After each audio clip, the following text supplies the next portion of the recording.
안녕하십니까. 언제나 소비자 편에서 방송하는 콘스탄트 김의 티스와 함께 돈 버는 아카데미. 이번 시간에는요, 돈 버는 절세 시간이 되겠습니다. 대통령연금은 세금을 한 푼도 내지 않는다. 이와 함께 비과세 소득에 대해서 알아보도록 하겠습니다.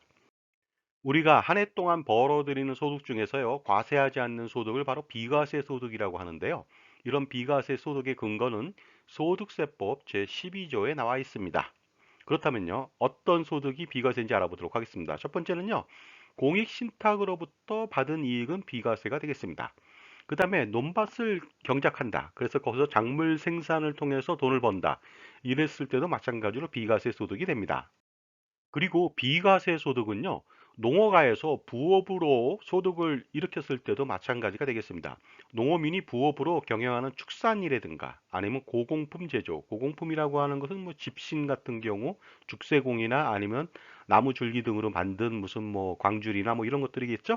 그 다음에 민박, 음식물 판매, 특산품 제조, 전통차 제조, 양어 등에 대해서는요, 비과세 소득을 주는데 연간 3천만 원 이하의 소득에 대해서 비과세 혜택을 주고 있습니다.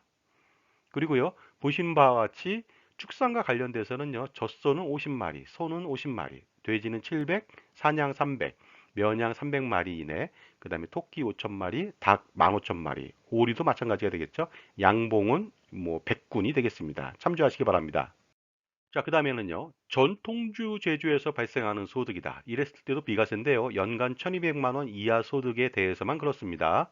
그 다음에 조림 기간이 5년 이상인 임지에 임목을 벌채하거나 또는 양도함으로써 발생하는 소득에 대해서도 비과세입니다만은 연간 600만 원 이하의 금액에 대해서만 비과세 처리해주고 있습니다.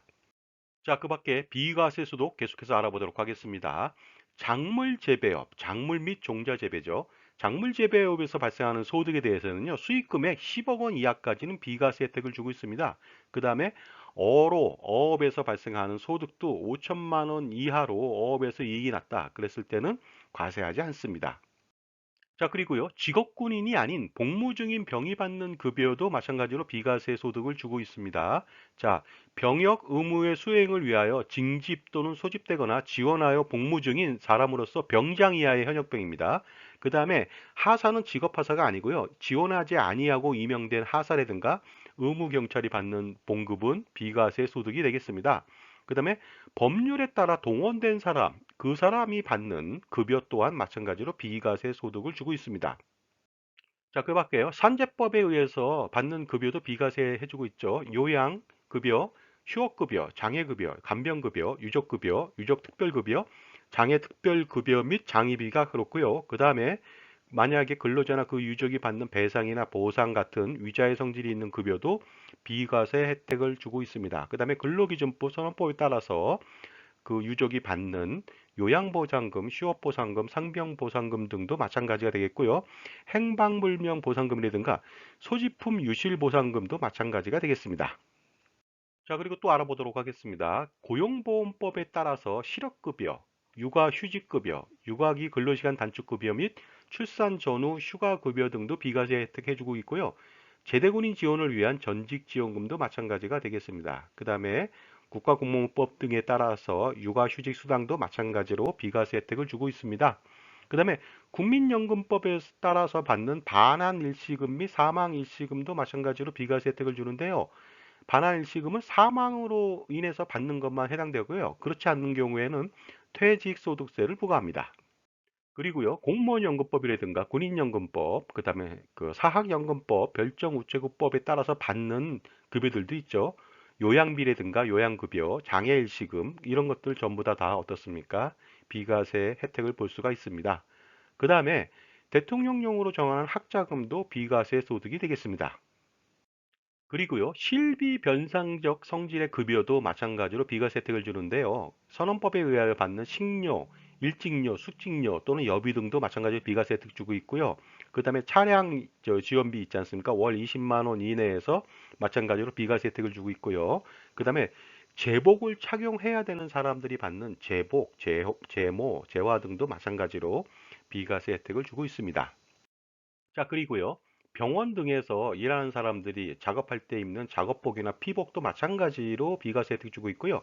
특수 분야에서 종사하는 군인이 받는, 예를 들어서 낙하산 강화 위험수당, 수중 파괴 작업 위험수당 등은 마찬가지로 비과세 혜택을 주고 있습니다. 경호원들이 받는 그 경찰 특수 전술 업무 수당과 경호 수당도 마찬가지가 되겠고요. 그 다음에 선원법에 따라서 선원이 그 월 20만 원 이내의 승선 수당 이런 것도 비과세 혜택을 주고 있습니다. 그 다음에 광산 근로자가 받는 입갱 수당 및 발파 수당도 마찬가지로 비과세 혜택을 주고 있습니다. 그리고요, 계속해서 비과세 혜택 보도록 하겠습니다. 연구 보조비 또는 연구 활동비 중에서 월 20만 원 이내의 금액에 대해서는 비과세 혜택을 주고 있는데 여기 보시면 가나다에 대해서 한번 알아보시기 바랍니다. 그리고요, 영유아 보육법 시행령에 따라서 근무 환경 개선비도 비과세, 그 다음에 유아교육법 시행령에 따라서 교사의 인건비도 비과세 혜택을 주고 있습니다. 그 다음에 전공의한테 지급하는 수련 보조 수당도 비과세가 되겠고요. 보시는 바와 같이 취재 수당 중에서 월 20만 원 이내의 금액도 마찬가지로 비과세 혜택을 주고 있습니다. 그 다음에요, 근로자가 벽지에서 근무한다. 그러면 월 20만 원 이내의 벽지 수당은 비과세가 되겠습니다. 그 다음에 근로자가 천재지변 등으로 인해서 받는 급여도 마찬가지가 되겠고요. 그러니까 수도권 외 지역으로 이전하는 국가균형발전특별법에 따라서 소속 공무원이나 직원들에게 한시적으로 지급하는 월 20만 원 이내의 이전 지원금도 마찬가지가 되겠습니다. 그 다음에 종교 관련 종사자가 소속 종교단체의 규약 또는 소속 종교단체의 의결 또는 승인 등을 통하여 결정한 지급 기준에 따라서 종교활동을 위해서 통상적으로 사용할 목적으로 지급받는 금액 및 물품들도 마찬가지로 비과세 혜택을 주고 있습니다. 그 다음에 1세대 1주택 양도차익도 비과세 혜택을 주잖아요. 그러나 요건이 좀 까다롭고요. 그 다음에 12억 원을 초과하는 분에 대해서는 과세를 합니다. 물론 12억 초과분에 대해서는 장기 보유 거주 특별 공제 10년 이상 있다면 80%를 공제받으니까 큰 걱정은 없을 것 같습니다. 자, 지금까지 제 정보가 만족스러우셨다면요, 구독과 좋아요 부탁드리겠습니다. 계속하겠습니다. 감사합니다. 그리고요, 보시는 바와 같이 UN 등 국제기관에서 근무하는 사람이 받는 급여도 비과세 혜택을 줍니다. 다만 그 외국 정보가 그 나라에서 근무하는 우리나라 공무원 급여에 대해서 소득세를 과세하지 않는 상호주의에 입각해서만 비과세 혜택을 주고 있습니다. 그리고요, 국가유공자 등 예우 및 지원에 관한 법률에 따라서 받는 보훈급여금이나 학습보조비도 마찬가지로 비과세 혜택을 주고 있습니다. 그리고요, 작전 임무를 수행하기 위하여 외국에 주둔 중인 군인과 군무원이 받는 급여도 비과세 혜택을 주고 있고요. 종군한 군인, 군무원이 전사한 경우 그 전사한 날이 속하는 과세 기간의 급여도 비과세 혜택을 주고 있습니다. 그리고요, 남북교류 협력에 관한 법률에 따라서 북한 지역에서 근로하고 나서 받는 급여에 대해서는 100만 원까지 비과세 혜택을 주고 있고요. 원양어업, 선박, 국외 등을 항행하는 선박 또는 국외 등의 건설 현장 쪽에서 근로하는 경우에는요, 300만 원 이내의 경우 비과세 혜택을 주고 있습니다. 그 다음에 보시는 바와 같이 그 국민건강보험료법, 고용보험료법 또는 노인장기 요양보험료 등 국가나 지방자치단체 아니면 사용자가 부담하는 반을 부담하는 경우가 있겠죠. 이러한 보험료도 사실상 근로자가 혜택을 보지만 이것 또한 비과세 혜택을 주고 있습니다. 그리고요, 연장 근로나 야간 근로 또는 휴일 근로로 해서 받는 급여에 대해서 연간 240만 원 이하에 대해서는 어떻습니까? 비과세 혜택을 주고 있고요. 대통령령으로 정하는 식대, 그 월 10만 원 이하의 식대비도 비과세 혜택을 주고 있습니다. 그리고요, 만 6세 이하의 자녀 보육과 관련돼서는요, 월 10만 원 이내의 금액에 대해서는 비과세 혜택을 주고 있고요. 국군 포로의 송환 및 대우 등에 관한 법률에 따라서 국군 포로가 받는 보수 및 퇴직 일시금도 마찬가지로 비과세 혜택을 주고 있습니다. 자, 그리고요, 대학생이 근로를 제공하면서 받는 장학금이 있습니다. 근로장학금이라고 하는데 이것도 비과세 혜택을 주고 있습니다. 물론 다른 학생은 안 되고 대학에 재학하는 대학생에 한정돼서 비과세 혜택을 주고 있습니다. 자, 다음은요. 발명진흥법에 따라서 직무발명보상금이라고 해서요. 예전에는요. 금액에 관계없이 몇십억을 받아도 비과세였습니다. 그러나 이것이 300만 원까지 비과세했다가 요즘은 연간 500만 원 이하에 대해서는 비과세 혜택을 주고 있습니다. 그리고요.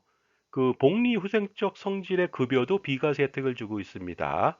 그 종업원에 대해서 사택을 지원한다. 그랬을 때도 비과세 혜택이 되겠고요. 종업원이 계약자 자금을 저리 또는 무상으로 대여받음으로써 생기는 이익 또한 비과세 혜택을 주고 있고요.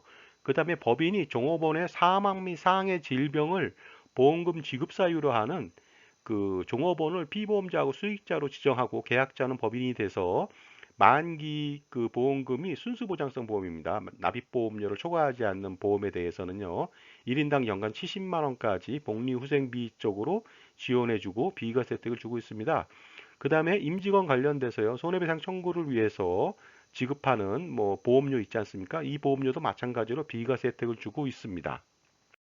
자, 이번에는요, 연금소득 비과세에 대해서 알아보도록 하겠습니다. 국민연금법이라든가 공무원연금법 등 각종 연금법에 따라서 지급받는 유족연금, 퇴직유족연금, 퇴역유족연금, 장애유족연금 등은요, 전부 다 비과세 혜택을 볼 수가 있습니다. 그리고요, 산재법에 따라서 받는 각종 연금도 비과세 혜택을 주고 있고요. 국군 포로가 받는 연금도 마찬가지로 비과세 혜택을 주고 있습니다. 자, 다음은 기타 소득 비과세 부분이 되겠습니다. 국가유공자 등의 예우에 따른 보훈급여금이나 학습보조비, 그 다음에 북한 이탈 주민을 위한 정착금 및 보로금, 그 밖에 군품도 마찬가지로 비과세 혜택을 주고 있고요. 국가보안법에 따라서 받는 상금 및 보로금, 부상이나 상금이나 부상도 마찬가지가 되겠습니다. 그 다음에 종업원이 받는 직무발명보상금도 마찬가지가 되겠고요. 국군포로가 받는 위로지원금과 그 밖의 금품, 그 다음에 국가지정 문화재로 지정된 서화나 골동품의 양도로 발생하는 소득에 대해서도 비과세 혜택을 주고 있습니다. 그 다음에 종교인에 대해서도 비과세 혜택을 주고 있죠. 종교 관련자가 받는 학자금도 마찬가지고요. 식대도 그렇고요. 실비 변상적인 성질의 지급액, 만 6세 이하에 대해서 보육비 관련된 월 10만 원 이하의 금액도 비과세 혜택 받고 있고요. 사택을 제공받는 것도 마찬가지가 되겠습니다. 그리고 놀라운 것은요. 전직 대통령 예우에 관한 법률에 따라 받는 연금이 있습니다. 결국 뭐냐면 퇴직한 전직 대통령이 받는 연금에 대해서는요. 전액 다 비과세 혜택을 주는데 연금 지급액은 지급 당시에 대통령 보수 연액의 95%에 상당하는 엄청나게 큰 금액입니다. 현재 대통령의 연금액을 알아보도록 하겠습니다. 2022년도 연봉은요, 2억 4천만 원 정도 되고요. 보수 연액은 1억 7,556만 원이 되겠습니다. 따라서 95% 연금액은요, 1억 6,690만 원이고 매월 1,390만 원은 죽을 때까지 받는데 이것이 전액 다 비과세고요. 죽는다 하더라도 배우자가 또 유족연금을 또 받잖아요. 1,390만 원에 70%, 거의 뭐 1,000만 원에 육박하죠. 이 돈도 마찬가지로 비과세 혜택을 받습니다. 그 밖에 대통령은요, 엄청난 지원을 받게 됩니다. 알아보도록 하겠습니다. 살아있는 동안에 비서관 3명과 그 다음에 운전기사 1명을 둘 수 있고, 서거한 다음에는 그 배우자가 비서관 1명하고 운전기사 1명을 둘 수가 있습니다. 그 필요한 기간에 경호 및 경비를 받을 수 있고요. 그 다음에 교통통신 및 사무실 제공도 지원받고, 본인 및 그 가족에 대한 치료도 전액 무상으로 지원받습니다. 그 밖에 전직 대통령으로서 필요한 예우도 모두 다 받을 수가 있는데요. 대표적인 것이 뭐냐면 전직 대통령이 사망하여 국립묘지에 안장하지 않았을 때 이때 들어가는 묘지 관리 관련된 인력 및 비용도 지원받을 수가 있습니다. 자, 그런데 대통령의 모든 권리를 정지받을 수도 있습니다. 재직 중 탄핵 결정을 받아서 퇴임한 경우라든가 금고 이상의 형이 확정된 경우, 형사처분을 회피할 목적으로 외국 정부에 도피처 또는 보호를 요청한 경우, 대한민국 국적을 상실한 경우에는 모든 권리가 정지됩니다. 하지만 깜짝 놀란 것은 거의 2억 원에 육박하는 연금에 대해서 세금이 하나도 없다는 것이 참 의아했습니다. 이런 말 있잖아요. 소득 있는 곳에 세금이 있고요. 납세는 국민의 의무다 보니까 대통령의 연금 세금 내야 되지 않을까요? 자, 지금까지 대통령의 연금이 비과세 된다는 말하고요. 그 다음에 비과세 소득의 종류에 대해서 알아봤습니다. 감사합니다.